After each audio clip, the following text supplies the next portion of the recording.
नमस्कार, आप देख रहे हैं सत्य हिंदी और मैं हूं आपके साथ कृति सिंह। जम्मू कश्मीर की किशन गंगा और रतले जल विद्युत परियोजनाओं पर हेग की परमानेंट कोर्ट ऑफ आर्बिट्रेशन यानी कि मध्यस्थता अदालत ने एक फैसला सुनाया। इस फैसले को भारत सरकार ने सिरे से खारिज कर दिया है। भारत ने इस फैसले को पाकिस्तान के इशारे पर नई चाल बताया और कहा कि हमने कभी भी इस अदालत को मान्यता नहीं दी है। भारत सरकार ने यह भी साफ किया है कि ये कोर्ट सिंधु जल संधि के खिलाफ बनाया गया है, इसलिए इसका कोई भी फैसला या कार्रवाई भारत के लिए गलत और बेकार है। आखिर क्या है ये पूरा मामला, क्यों भारत इतना सख्त रुख अपना रहा है और इस फैसले का हमारे देश की सुरक्षा और संप्रभुता से क्या लेना देना है? चलिए इसकी पूरी कहानी समझते हैं।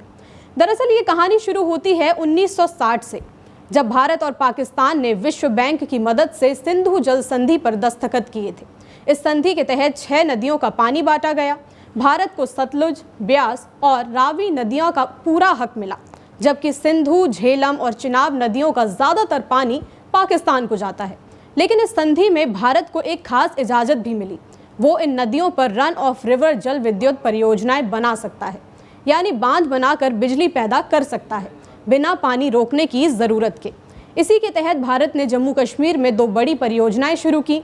330 मेगावाट की किशन गंगा परियोजना जो झेलम की सहायक नदी पर है और 850 मेगावाट की रतले परियोजना जो चिनाब नदी पर बन रही है। लेकिन 2015 में पाकिस्तान ने इनके डिज़ाइन पर सवाल उठाए और कहा कि भारत इस संधि का उल्लंघन कर रहा है। उसने विश्व बैंक से मध्यस्थता अदालत बनाने की मांग की। भारत ने शुरू से ही इस अदालत को गैरकानूनी बताया और इसमें हिस्सा लेने से इनकार कर दिया। 27 जून 2025 को हेग की स्थायी मध्यस्थता अदालत ने एक सप्लीमेंटल अवार्ड जारी किया। इसमें कहा गया कि भारत ने संधि को अप्रैल में रोक दिया था, लेकिन कोर्ट ने कहा है कि इससे सुनवाई पर फर्क नहीं पड़ेगा। अदालत ने दावा किया कि वो किशन गंगा और रतले परियोजनाओं पर फैसला देने के लिए सक्षम है और उसका फैसला भारत और पाकिस्तान दोनों पर लागू होगा और दोनों को ही ये फैसला मानना पड़ेगा।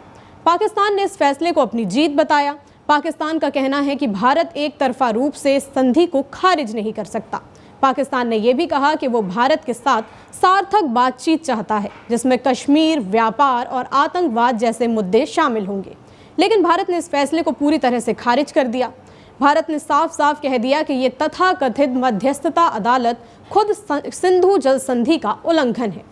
विदेश मंत्रालय ने इसे पाकिस्तान की शय पर नौटंकी बताया और कहा कि हमने इस अदालत को कभी मान्यता दी ही नहीं और ना ही इसके किसी भी फैसले को मानेंगे। भारत का गुस्सा सिर्फ संधि तक सीमित नहीं है। हाल ही में हुए पहलगाम आतंकी हमले का हवाला देते हुए भारत ने कहा कि पाकिस्तान आतंकवाद को बढ़ावा देता है और जब तक वो इसे पूरी तरह से बंद नहीं करता, तब तक भारत ने इस संधि को निलंबित करने का फैसला किया है। विदेश सचिव विक्रम मिस्री ने कहा कि पाकिस्तान आतंकवाद का वैश्विक केंद्र है। ये नया ड्रामा उसकी जवाबदेही से बचने की एक और कोशिश है। भारत का ये भी कहना है कि विश्व बैंक ने अक्टूबर 2022 में इस मध्यस्थता अदालत को बनाकर संधि के नियम तोड़े। संधि में साफ लिखा है कि ऐसे विवादों के लिए न्यूट्रल एक्सपर्ट की नियुक्ति होनी चाहिए, ना कि कोई मध्यस्थता अदालत बनाई जाए। इसीलिए भारत ने इस प्रक्रिया में हिस्सा लेने से इनकार कर दिया। पाकिस्तान ने इस फैसले का स्वागत किया और इसे अपनी जीत बताया, लेकिन ये पहली बार नहीं है जब पाकिस्तान ने इस तरह की हरकत की है। 2009 में भी उसने किशन गंगा परियोजना पर सवाल उठाए थे। तब 2013 में मध्यस्थता अदालत ने भारत को कुछ शर्तों के साथ पानी मोड़ने की इजाज़त दे दी थी। लेकिन रतले और किशन गंगा के तकनीकी मुद्दे अभी भी अनसुलझे हुए हैं। पाकिस्तान अब जुलाई 2024 की सुनवाई के बाद आने वाले अगले फैसले का इंतज़ार कर रहा है। लेकिन फिलहाल भारत का रुख एकदम साफ है। जब तक पाकिस्तान आतंकवाद को पूरी तरह बंद नहीं करता, तब तक कोई बातचीत या समझौता नहीं होगा।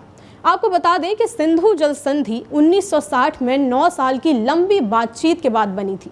ये अपने आप में एक ऐतिहासिक समझौता था, क्योंकि ये भारत और पाकिस्तान के बीच पानी के बंटवारे का सबसे बड़ा समझौता है। लेकिन पाकिस्तान बार बार इस संधि को लेकर विवाद खड़ा कर देता है। हालांकि भारत ने साफ कर दिया है कि वो इस मध्यस्थता अदालत के किसी भी फैसले को नहीं मानेगा। ये मामला सिर्फ पानी के बंटवारे का नहीं है, बल्कि भारत की राष्ट्रीय सुरक्षा और संप्रभुता का सवाल है। भारत का कहना है कि पाकिस्तान को पहले आतंकवाद पर अपनी नीति बदलनी होगी। ये घटना हमें याद दिलाती है कि भारत पाकिस्तान के बीच तनाव सिर्फ सीमा पार नहीं है, बल्कि पानी और संसाधनों को लेकर भी है। किशन गंगा और रतले जैसी परियोजनाएं जम्मू कश्मीर के लोगों के लिए बिजली और विकास का बड़ा साधन है और भारत इन परियोजनाओं को किसी भी हाल में रोकने वाला नहीं है। आपकी क्या राय है? भारत के रुख पर हमें कमेंट करके बताइएगा। वीडियो पसंद आया तो लाइक और शेयर करें। हर बड़ी खबर के पीछे जो सच्चाई होती है उसे दिखाना हमारा मकसद है, इसलिए बिना देरी किए हमारे चैनल सत्य हिंदी को सब्सक्राइब करें। अब हर खबर एक क्लिक की दूरी पर है। वीडियो के डिस्क्रिप्शन में दी गई लिंक पर क्लिक करें और सत्य हिंदी का मोबाइल ऐप डाउनलोड करें। फिलहाल के लिए इतना ही। हमें दीजिए इजाज़त, फिर मिलेंगे नए विषय के साथ।